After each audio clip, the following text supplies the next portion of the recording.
99% students तो बस पढ़े जा रहे हैं। साइंटिफिक तौर पे ये बात सिद्ध है कोई कंसिस्टेंसी। एक आदमी 84% तकरीबन एक दिन के अंदर जो पढ़ता है, जो समझ में आता है, वो भूल जाता है। उन्हें नहीं पता कैसे पढ़ना है, कैसे चीजों को याद करना है, बस उनके पास एक किताब है, उसे रट्टे जा रहे हैं, रट्टे जा रहे हैं, रट्टे जा रहे हैं। स्ट्रैटेजी बनाकर चलना।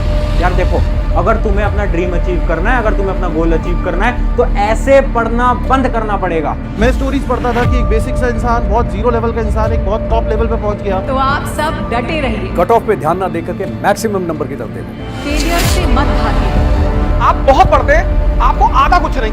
और जरूरी नहीं है जो ज्यादा पढ़ते हैं उन्हीं का होता है। बस ये केवल 4 स्टेप हैं, इन 4 स्टेप्स को फॉलो कर लो, देखो तुम भी टॉपर बन जाओगे।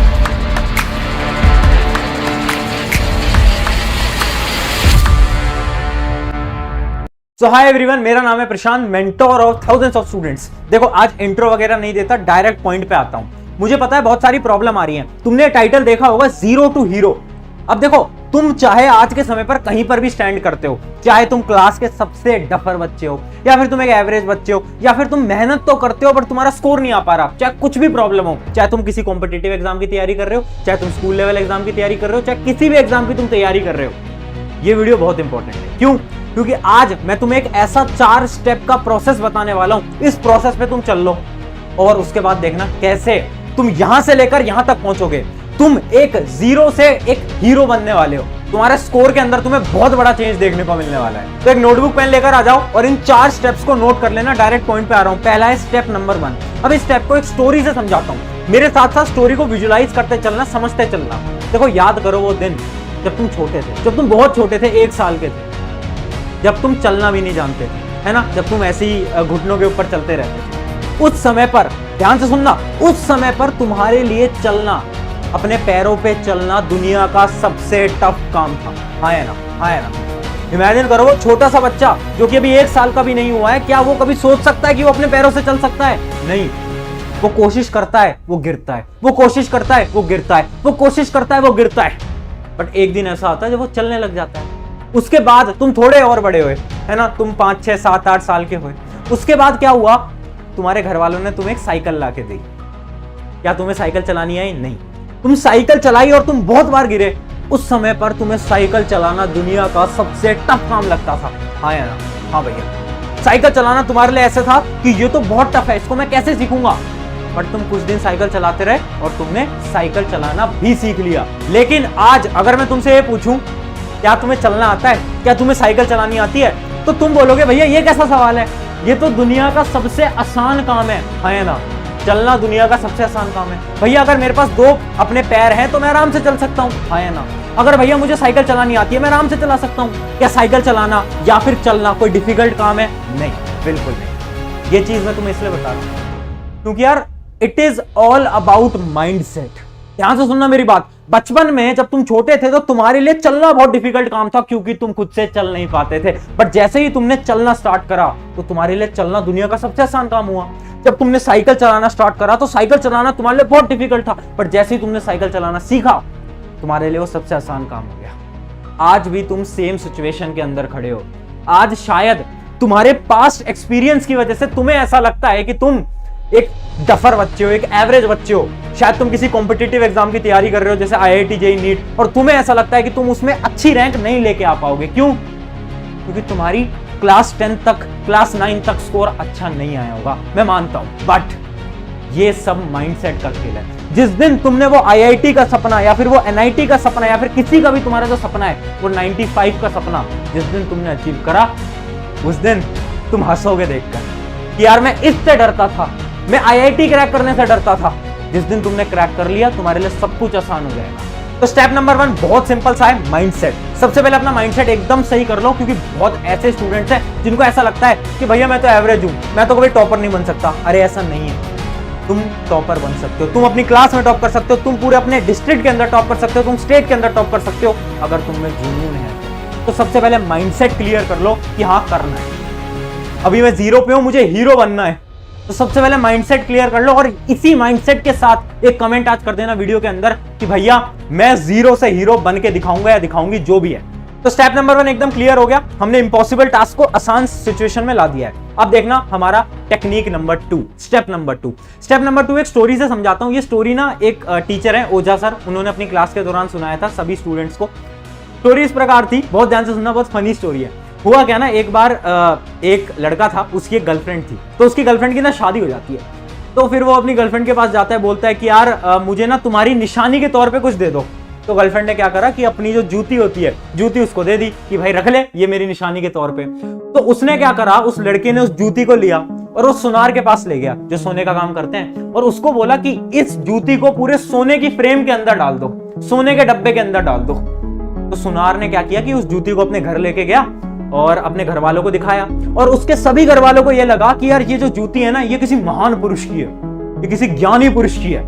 क्यों? क्योंकि वो एक सोने के डब्बे के अंदर उसको रखवा रहा था। तो सभी को लगा, तो सभी ने क्या करा, उस जूती के सामने अपने माथा टेका, उस जूती के सामने अपने हाथ जोड़े, सब कुछ किया।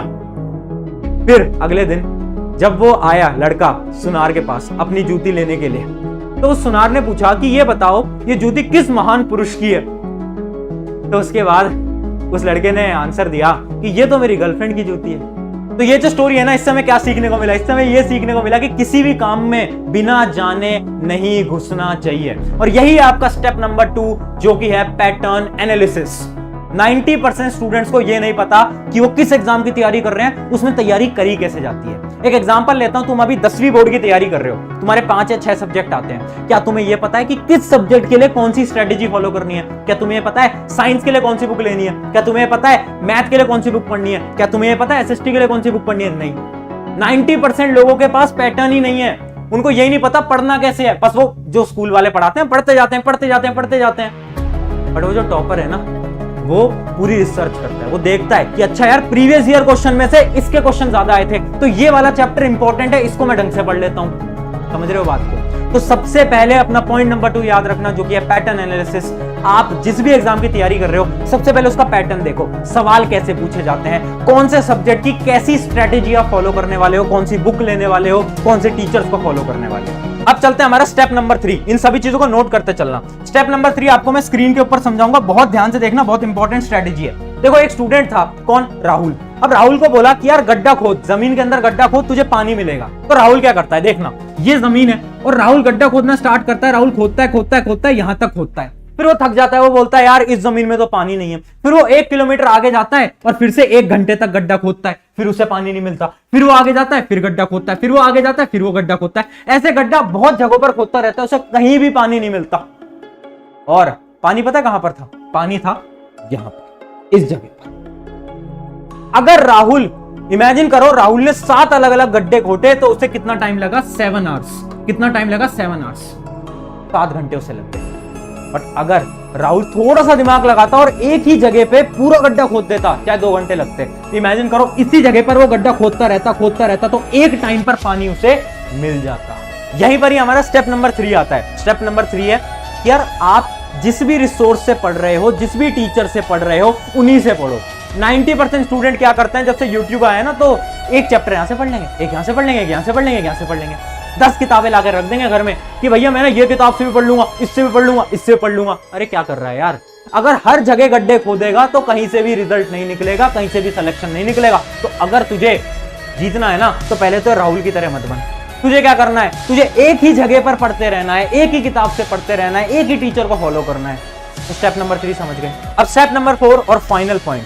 देखो यार, इमेजिन करो जब आप खाना खाते हो, आप इमेजिन करो आप 2 रोटी खाते हो डेली की। अब क्या हुआ ना, आपने एक दिन 10 रोटी खा ली, तो क्या होगा? वॉमिट, उल्टी, यही होगा ना। 10 रोटी तो नहीं आपका पेट पचा पाएगा, नहीं ना। आपका जो ब्रेन है ना, वो भी आपके पेट की तरह है, वो भी आपके स्टमक की तरह है। कैसे?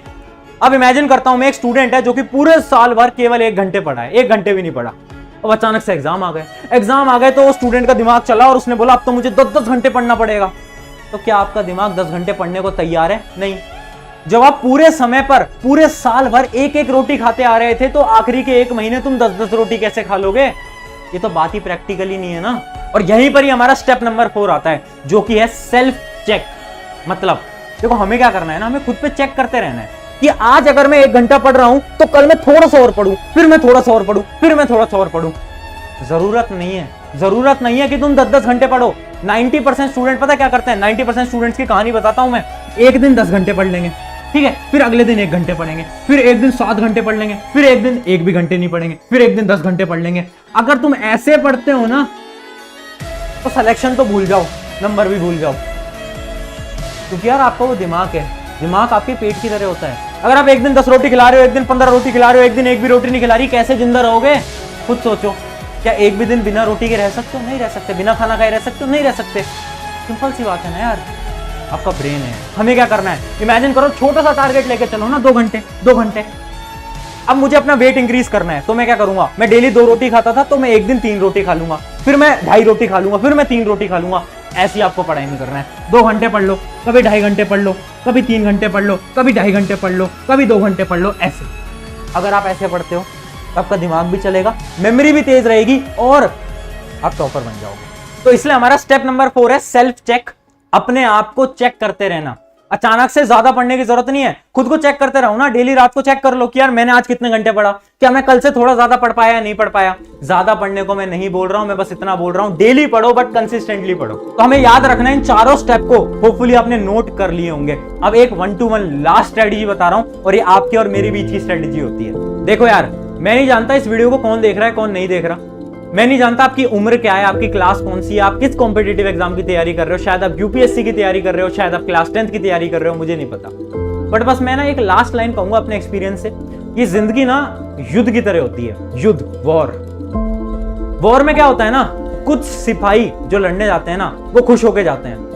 वो ये सोच के जाते हैं कि भाई कुछ भी होगा बट मैं अपना बेस्ट लगा कर आऊंगा। और कुछ सिपाही ऐसे भी होते हैं जो कि ये सोच के जाते हैं, जो कि बहुत दुखी होके जाते हैं। वो कहते हैं अरे यार मैं मर जाऊंगा यार, इस वॉर के अंदर अगर मेरी मृत्यु हो गई तो क्या होगा। वो डर डर के जाते हैं। सेम आपकी लाइफ है, आपके पास 2 ऑप्शन है। या तो आप इस लाइफ में जितनी भी डिफिकल्टीज आती हैं उनको ऐसे फेस कर लो कि भाई डिफिकल्टीज आई हैं, कोई बात नहीं, बेहतर कर लेंगे, अपना बेस्ट लगा दूंगा। या फिर तुम उस सिपाही की तरह बन जाओ जो कि डर डर के जीना चाहता है, जो कि कहता है कि यार मुझे डर लग रहा है यार, मैं नहीं लड़ पाऊंगा यार, मुझे तो बहुत डर लगता है यार। लाइफ हमेशा हर एक व्यक्ति के सामने प्रॉब्लम देगी, आप अकेले नहीं हो, मैं अकेला नहीं हूं। हर एक स्टूडेंट के सामने प्रॉब्लम्स आएंगी, बट 2 प्रकार के स्टूडेंट होंगे, जो कि उस प्रॉब्लम का हंसते हंसते सामना करेगा, जो उस प्रॉब्लम का रोते रोते सामना करेगा। सामना तो देखो दोनों को करना है, अब डिपेंड तुम पे करता है, या तो हंसते हंसते कर लो या तो रोते रोते कर लो। आई होप तुम समझ गए होगे मैं क्या कहना चाहता हूं। ऑन दिस नोट आज की वीडियो को एंड करते हैं। एंड मेरा नाम है प्रशांत। मैं आपको बता देता हूं कि इस चैनल पे मैं कभी भी आपको ये नहीं बोलता इस चैनल को सब्सक्राइब करो, बट मैं आपसे एक रिक्वेस्ट करता हूं कि अपने एक मित्र के साथ इस वीडियो को शेयर कर देना, ताकि वो इस 4 स्टेप प्रोसेस को जान पाए और वो भी 0 से हीरो पहुंच जाए। हमारा एक मकसद है यार कि हम ना यूथ को मोटिवेट कर पाए, यूथ को गाइड कर पाए। और जो मैंने आपको कमेंट करने के लिए बोला था ना, उसको भूलना मत। पहले स्टेप में जो मैंने आपको कमेंट करने के लिए बोला था वो जल्दी से कमेंट कर दो। ऑन दिस नोट शुक्रिया एवरीवन, मेरा नाम है प्रशांत, मिलते हैं नेक्स्ट वीडियो के अंदर।